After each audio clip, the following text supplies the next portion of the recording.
zuzu kanali kuti abwere timaitana ndithu ndipo timalengeza ndipo nthawi imene panali mfundo zina zoti kudzaonanso malo aja tayezayeza inadzafika saizi ina yoti malo amene malo tayika pamapo malo aja timayitananso onse aja abwere adzaone kuti palakwika ndi pati iyayi apa malo angawa ikuonetsa kuti mtengo fama mapo ajatu pamapo tinainawo mapo ena akulu amaonetsanso ngati tajambula malo aja zimitengo zina zimatani zimaoneka iyi mtengo huu sunali ukuku aliyense amapereka umboni zimene zimaonetsa kuti ayayi zimasiyanitsika kuti zakalezo nthawi ino kofunika munthu wina aliyense abwere.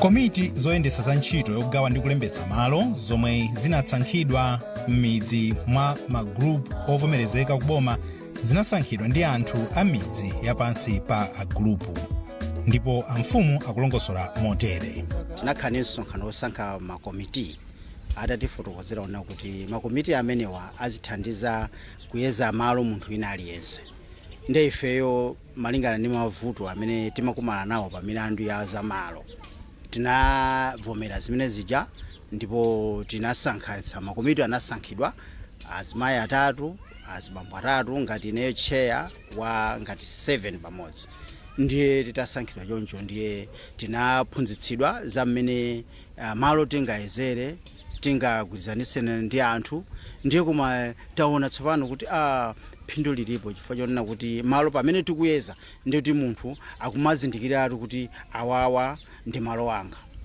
Mbuyomu anthu ena amayezetsa malo mwina amapita kuboma kumakapanga malizi chanchani koma tsopano izizi zikuoneka ngati nzopepuka chifukwa chonena kuti sikuti nsowononga ndalama zambiri ifeyo tikangofika komiti ndikuyeza malowo ndikuyika m'mabuku ndiye kuti munthu malo ake onse kukula kwache kutani akuoneka kuti ndi ache ndiponso zathandiza kwambiri chifukwa chonena kuti kwathu kuno tsopano anthu achimvetsetsa. Ntchito imeneyi pambali pa anthu a m'midzi pamakhalanso kalaliki ochoka kuboma yemwe amathandiza komiti ya m'mudziyo pa ntchito za tsiku ndi tsiku zokhudza malo mderalo. Komiti iliyonse ikuyenera kukhala ndi anthu asanu ndi awiri 7 ndipo ikhale ndi amayi osachepera atatu pa nambala ya anthu asanu ndi awiriwa. Wangisa Jerry ndi kalaliki wakuboma yemwe amagwira ntchito ndi magrupu amdera a mfumu yayikulu Kasisi ndipo iye akulongosola momwe amagwirira ntchito imeneyi ngati mlembi. Ntchito yanga kwambiri imakhala ulangizi ku komiti imeneyi pa nkhani za malo komanso ndimakhala ngati mene ndanena kale kuti mlembi wa makomiti awiri amenewa ndipo zonse kumodzi kuno zikuyenda bwino kwambiri popeza anthu kumodzi kuno nkhani ya kuyeza malo ayilandira bwino kwambiri ngakhale kuti pachiyambipo panalibe timavuto tiwiri titatu toti anthu mwina samatha kumvesesa kuti kodi tikati ntchito yoyezerana maloyi zikutanthauzanji timauza ndithu kuti kuyeza malo kumeneko ndikoti inuyo mukhale ndi umwini wa malo anu chifukwa timangonena kuti malo amwene anandipasa gogo koma tioneseni umboni weniweni wogwirika panalibe ndiye boma laganizira kuti anthu akhalenso ndi umwenimweni wa malo awo. Kakhala nthawi yoti tikuyeza malo timapita kuminda kuja mothandizana ndi akomiti amenewawa pamodzi ndi gulu la data collectors amene akwa surveyor general amatha kutitumizira ndi data processors timapita m'maminda muja ndi alimi ene ake akationese minda ija akomiti amatithandizira kusimikizira umwini wa malo aja komanso mwina kuyitanizana maneighbors ndi maneighbors kuti akamayeza malo pasamapezeke milandu yoti mwandilowera malo anga akomiti amatithandizira poti ndi amene akudziwa anthu kumamidzi kuti ife ngati obwera ntchito za boma sitingathe kudziwa kuti awadi munda undi wawo koma akomiti amatithandiziranso kusimikizira umwini kuti adawawa munda undi wawo ndipo aneba awo ndi amenewa ndi neba ndi neba amasimikiziranaso malire. Ntchito yogawa maloyi anthu aona ubwino wake monga mmene mayi Jerry akulongosoleramu. Anthu pano paona ubwino wakuyezesa malo akudandaulabe kuti nanga malo anatsala aja mubwera liti musatiyezere. Nkhani imakhala yonamizana kuti iyayi sikuti akuyezerani malo, afuna akulandeni malo kwa mafumu, ko umakhala kuti mufuna mutilande mphamvu za ufumu, koma panopa anthu aja aona to ayi timalakwisa, boma lufuna litithandize ife tomwe. A Esther Bachi ndi membala wa komiti imeneyi, ndipo iwo ntchito yawo ndi kulimbikitsa anthu kuti ayezese ndi kulembetsa malo awo, potero akhale ndi umwinimwini wamuyaya wa malo awo zomwe wina sangawalandenso ayi. Ife timalimbikitsa anthu kuyeza nawo malo, komanso chitabwera chimenechi tinalimbikitsa anthu kuwafotokozera anthu ndi mmene nafe tinaphunzitsidwira. Anthu ena amanena zoti boma ikudzalanda malo, pomwe atatiphunzitsa ife anena kuti yaye tikupereka umwini wa malo amakolo kuti wina aliyense akhale ndi certificate yake, akhale ndi umwini wake. Ndife tinachilandira kuti ayizidi ndizoona mbuyo muzimachitika zokuti anthu timangolanda na malo, olo mafumu amene amangopeza pena pake mwina munthu alephera kumanga chifukwa choti ndalama alibe, mafumu amangopita mepo katenga kumpatsa munthu wa ndalama uja. Ndiye panopo mine zitabwera inadzidziwana kuti akuluakulu apapa tisachiphweketse chinthuchi ndichoona chitithandizanso ife tomwe. Ndipo titayamba kwanena kwa memeza anthu ndi kuwauza anthu anachilandira bwino kwambiri, anakuti ayizidi ndizoona. Ndipo panopo amene anayezedwa malo, olo munthu atakhala kujonedza akateni, paibe munthu amene angamangepo malo pa malo pake adzapezanso malo ali pati ali choncho mene alili, akapeza ndalama zake abwera kudzamanga chani, kudzamanga nyumba yake pamene pachapo. Kumbali ya azimayi zatithandiza kwambiri kwathu uno, ena timaloledwa timakhala kuchimuna ndithu, oti mwina waloledwa wachoka kwanu koli mtsikana ukubwera kumene kuchimuna kuja ukukalamba mamuna akuti ndagona pano. Machitika kuti akuchimuna amapanga chipongwe kulanda malo aja kunthamangitsa munthu, pomwe munthu akunthamangisira kuja anasansa kalekale kwawo anachokako kumene kuchako nakuti uyuswa kunoso ngwakuti ngwakuchimuna kuja upeza kuti kumene kuja sakumutani akumulanda malo aja. Timavutika azimayi kuti nanga ndiye tikayambiranso pati mwinaso makakhala palendi mwinaso malo komano chitabwera ichichi tachota kuti chathandizanso azimayi kwambiri, foti ulo mamuna atamwalira mzimayi savutikaso sachokaso pepa fwa dzina lake pati ili pomwe pacha, akhala ndi umwini wake ndi ana ake kumalira ana ake pati pamene pachapo. Ichichiso chatikomera ife tungothokoza boma ichi chatikomera atiyang'anira kumbali ya ife azimayi. Ntchito yogawa maloyi yachepesa kwambiri mikangano yomwe anthu ambirimbiri anali kukumana nayo pa minda yawo chifukwa cha kusamvetsetsana kwa malire kapena kufuna kuba malo awina mwadala. Monga apa akunduna wa zamalo masaveya pamodzi ndi eni minda ambali zonse ziwiri m'mudzimu akuyenda ndi kuyeza motsata malire komanso kukula kwa malowa. Amakulata Benedicto ndi Juneka Khani amudzi mwa Mbenderana omwe minda yawo yachita malire wina ndi nzake akuti kubwera kwa ntchito yoyeza malo kwathandiza kwambiri chifukwa mikangano ya malire idatha.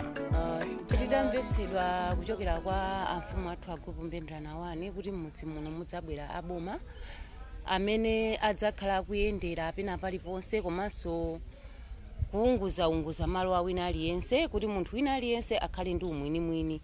Munthawiyo umwinimwini sitimaumvetsetsa ndipo sitimauzindikira kuti kodi umwinimwini ndi chani. Ife kuti tabadwa muno mudzi umwinimwini sitimazidziwayi. Kubwera kusintha kwa zinthu panopa ndiye tikuzindikirani kuti pali umwinimwini oti munthu malo awa ndi yake akuyenera kukhala ndi umwini wake.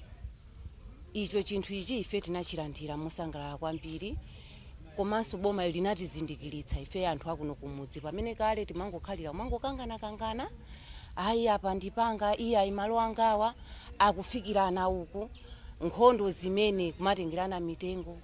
Tikatero ndiye kuti kwa gulupu tipite ku polisi mpaka na kwa DC ku khoti kumakhala kukudzadza nkhani zokhazokha zokutsana ndi malo. Moti ya ku khoti amathaso mayitanitsa agulupu athu kubwera kukayankha nawo kuvomereza ngati mwina maumboni oti iya malo awa malire ake anali motere ndipo malire awa ndi ayawa. Koma kubwera kwa umwinimwini wa malo panopa ngakhale tajambulitsa kunono tsopano kulibata kulibe kukanganira naso kuti ati malire awa ndi anga. Ifa wina aliyense akudziwa kuti pamene ndinajambulitsa ine ndi apa malire anga ndi awa.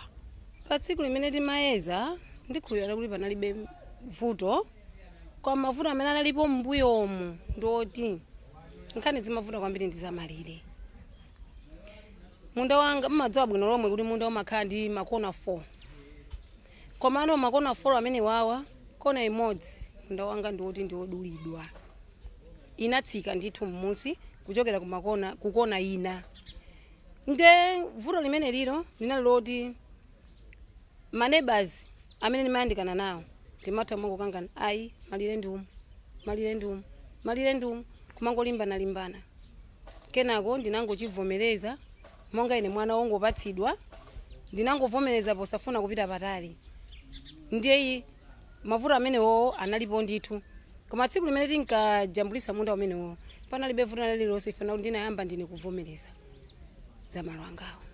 Kuvomereza ndi chinthu cha mtengo waukulu kusiyana ndi kumango kukangana. Tikamamva mbuyomu amati pambuyo pakukangana makhalapo ndithu zolemberana mavuto osiyana ifa imene imakhalapo olo mavuto amwina matenda osatha kapena iyayi mwinaso mtendere umene umasowa angakhale mafumu amasowa mtendere chifukwa cha kuunjikana pafupi chifukwa cha nkhani yachani ya zamalo. Ndene anthu ngati anzanga ndikuwadziwitsa kunazona kuti kuleza kapena kulolera ndikofunika kwambiri kumene kungapangitsa nazona kuti anthu fe tikhale momasuka ngati pa umodzi monga anthu amodzi oyandikana malire chifukwa ngati nzako oyandikana naye malire ndiwoti sudzasiyana naye mpaka nakalekale muzikhala muli limodzi ngati wina wake sapewa ndiye kuti mavuto azikhala kungopitirira. Iwo akuti chachikulu ndi kumvetsesana pa nthawi yoyeza malirewo basi. Pophera mphongo pa ndondomekoyi a Dave Chilongo mlembi wamkulu mu nduna wa zamalo akufotokoza motere. Malamulo amenewa adapitanso kokambirana ma-consultation osiyanasiyana ndi mafumu ndi mabungwe kufikira adakalowaso m'parliament mu 2016. Atadutsa malamulo amenewa mu 2016 padali zotsamwitsa ndithu zambiri zobetchera zambiri zimene zimonetsa kuti malamulo amenewa ena sadakondwere nawo. Mwachitsanzo mafumu ena amaona ngati mphamvu yawo yachotsedwa komanso kuti samalankhula kwambiri zamene malo amene ndi a freehold angagwiritsidwire ntchito komanso kuti malo ambiri amapita kwa anthu obwera. Ndi pa 20 Oktoba mu chaka cha 2020 a president a dziko lino adalamulanso kuti malamulo amenewa abwererenso kokaunikidwa ndipo anaunikidwa ndi unduna ndi kufunsira maganizo a Malawi osiyanasiyana amene zatenga process yochokera chaka cha 2020 mpaka March 2022 pamene anakalowaso m'parliament. Kwa nthawi yoyamba parliament ya dziko lino idavomereza malamulo amenewa onse pamodzi akutsutsa boma komanso olamula. Ndipo malamulo amenewa amafika stage imeneyi na atayesedwa ma district osiyanasiyana ngati ku Phalombe, ku Chikwawa, ku Nsanje, komanso ku Nchinji, ku Kasungu, ku Kalonga, ku Lumphi, ku Nkhotakota ndi malo ena. Tunena pano malo amakolo opitira 60,000 ayezedwa kale malo osiyanasiyana koma cholinga nkuti malo ena aliwonse Malawi muno akhale ndi umwinimwini chifukwa umwinimwini umadziwika ndi mapepala kolingana ndi malamulo. Ownership is conferred by registration. Ayi apa boma laganiza mokuya ndithu. Taona ndi kumva momwe anzathu boma la Chikwawa akuchitira ndi ndondomeko yatsopano yofuna kuti Malawi aliyense akhale ndi umwinimwini wa malo ake pofuna kuteteza chisawawa cholandana kapena kugulitsirana malo. Kale nayo certificate ya malo muyaya Mujaloze apa mpanga muyaya Mabeba la manja Zakale zomangozi waweka cha muntima Awandi malo anga ulibe olomboni Mujaloze apa mpanga muyaya Improve capacity of its seed storage at Chiteze Research Station. To this effect, the Crisis Response Initiative project procured seed storage facilities which would help improve quality of nuclear seed for breeders. I think this is where real transformation starts. When you look at the agriculture commercialization agenda, when you look at Malawi 2063, you talk about mega farms, anchor farms, smallholder farmers. The only way to transform them is to ensure that they have the right technologies, ensure that they have the right seed, that they have the right approaches. So what we have inaugurated today through these 2 cold rooms is just one step towards the direction of ensuring that farmers are responding to what the markets demand. If they can produce the right quality varieties, drought tolerant, if the market is demanding a special type of tomato, if the market is demanding a special type of bean, then we need the research institutions to pilot those varieties, ensure that they are adapted to the local context.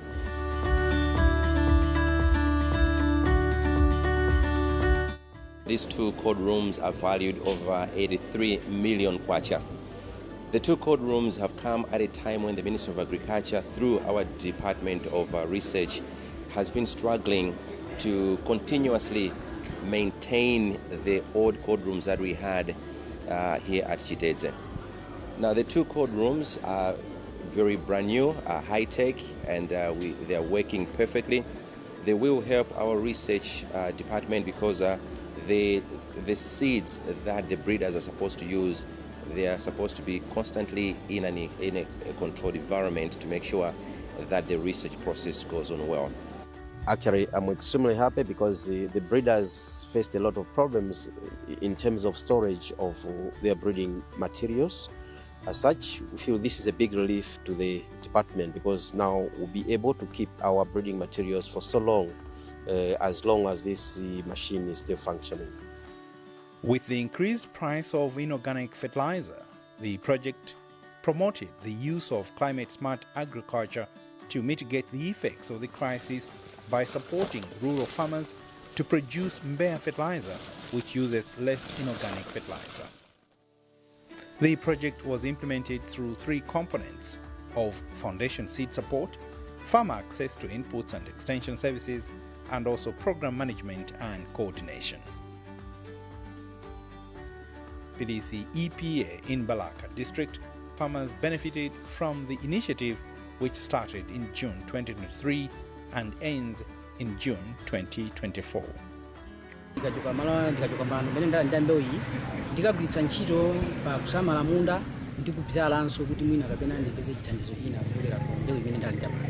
Inetu ndilosangalala chifukwa atipasa mbewu mu nthawi yake monena kuti zochepa zimene zichitika zichulukitsa tokha pa kudzala munda ndi wachimwemwe kopambana teku anthu feti magulu ena alandira fertilizer amene ali aku skimu, ena alandira nteza, mbewu ya nteza, ife tikulandira soya lero tilandira 30 kg ife ya soya anteza so 30 kg a fertilizer alandira fertilizer yese wa urea ndi wa NPK ndi mbewu ya 10 kg. Ndine mmodzi munthu amene ndinaphunzidwa nawo ngozi zimene inachitika ya cycle moti nyumba yanga inagwa komanso mbewu zanga zinakokoloka ndi madzi. Choncho siku la lero ine ndikusangalala kwambiri polandira chithandizo chimenechi kuti chikathandiza banja langa pamodzi ndi ana komanso ndi achibale apo dera limene losamete kulandira katundu amene. Small stock pass-on program is another activity under this project.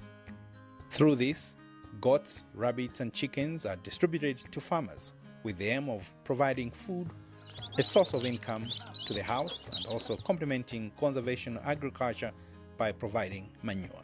Mavuto ndi ambiri chifukwa pakali panopa vuto likukhala lokula kumbali la njala tikusowa china choti tithe kupanga dongosolo kuti tipeze chokudya. Chiwanga tulibe chiweto sungathe kupeza chokudya. Koma ngati ukhala ndi chiweto umatha kugulitsa chiweto chakwachiya ndikugula chokudya munthu ndikumadya.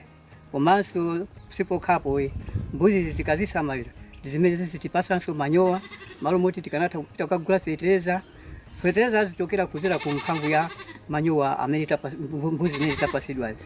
A total of 3,000 farming households have benefited from the CRI packages in Chirazur district, with an expected multiplier effect from livestock pass-on and Mbeya fertilizer production amongst other interventions, carrying along with them a spillover effect. For these beneficiaries, we are mainly targeting a number of beneficiaries.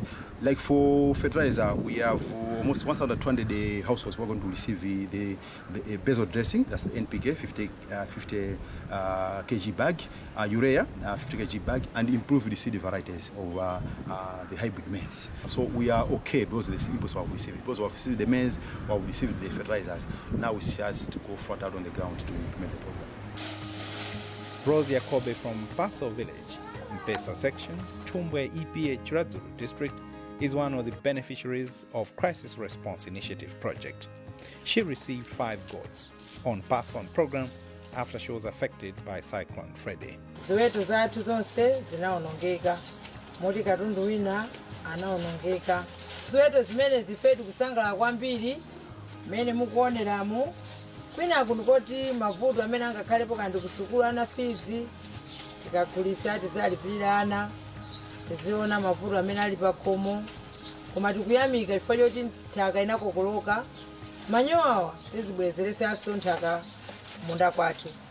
A total of 5,000 farming households have benefited from these CRI packages in Blantyre district. Ndiyo tunatati nayo kuna langizi atipasa ponteza ndipo ndi chimwemwe chachikulu kwambiri kunteza umene uwu tikadzala tikapindula pakuti pa zomwe tezauti andirawo kuchitika kule kwa munthu ndi wa ndalama zambiri koma pati amtandira zaulere kusonyeza kuti ndithandizo la boma latipasa chithandizo chachikulu kwambiri chomwe ife sitatha kuchipeza ndipo latisuntha kuchoka pamene tinali kufika kumene tikulowerapo 20 kgs mbewu bwino kwambiri ndipo mtundu wake wa mbewuyo ndi CG11 imene ili ya makono kwa ife timaziwa CG7 imwe uja kwa ife tikudziwa kuti tikapeza phindu lochuluka pamene papo. China ndivula ntoli namondo uja anakokolola china chichosenga chakumunda komanso nyumba inagwa oti mpaka na lerolo sinimathawirani kuibwenzeretsa. Agogo so amene makhala nawo anavulalanso mundimo mmene mumo ndanano nali ine nali wesi anandifikira kwambiri na mundu ameneyo. Phindu limene ndikupeza ndi manyowa amene ndikumatha kukathira kumunda kaya kudimba la masamba nkhuku zoti ndizipeza mu nyama kuti panopo sinambe kudya nkhuku zopika kuti ziswanikaye komanso zinazamba uswa ndithu maziranso komanso ndikagulisa nkhuku zimene zipatsogolopa ndeti ndipezamo ndrama zimene ndikwanise kulipira ana school fees komanso mwina zofunika za wa tsiku ndi tsiku zapakhomo ndithu phindu lilipo. Chikumbuso Chirwa of Poya Village, Chipande EPA is a proud beneficiary of SAP CRI. He received maize seed and fertilizer as a response to the crop loss emanating from Cyclone Freddy. About 0.2 hectares of their maize field was silted. Fertilizer ameneyo tidagawana alimi ochulukirapo amene tidapatsidwa gawo limeneli kupatsidwa fertilizer imene adalandira matumba awiri aliyense olemera 50 kgs urea ndi NPK komanso mbewu imene inalinso olemera 10 kgs. Ine chimunga yanga amene natitha fertilizer amene ndiyona bwino kwambiri zedi oti ndiwola sonse timasewera ndikusiyana kwambiri chifukwa yayatha ndagula fertilizer koma ndi mmene chaka chino mmene zilili newozi kusiyana kwambiri oti chaka chino ndikulola ndifikitsa stage imene alangiza atha mafotokoza kuti tikula matumba 80 payekala amakwana ndeni ona kuti chaka chinochi